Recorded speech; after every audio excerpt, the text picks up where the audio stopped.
Okay, in this series of tutorials, we're going to look at how to create an animatic, how to use After Effects to do some editing, add sound, and we're going to look at setting up cameras inside of Blender and setting up different scenes and eventually replacing the animatic footage with rendered footage. So let's get started. I'm going to show you the animatic that we're going to create here.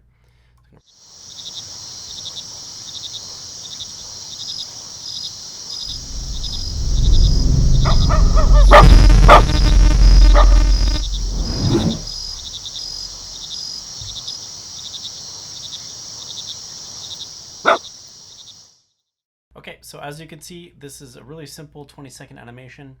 I have sort of a intro title screen here, and then I have an animation of sort of this dog running out onto a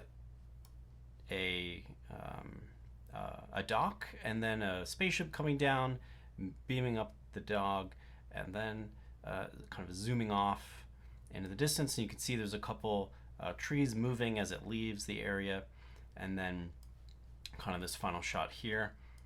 And then I have some credits pop up and fade out. I also have some sound that I've edited together using After Effects as well.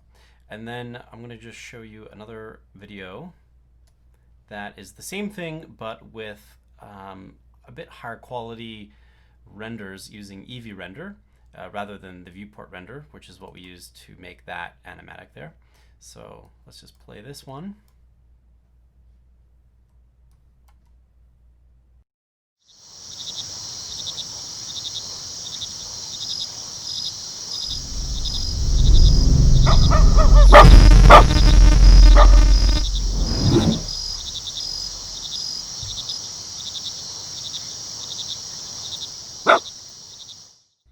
Okay, so a few things to note that I didn't mention.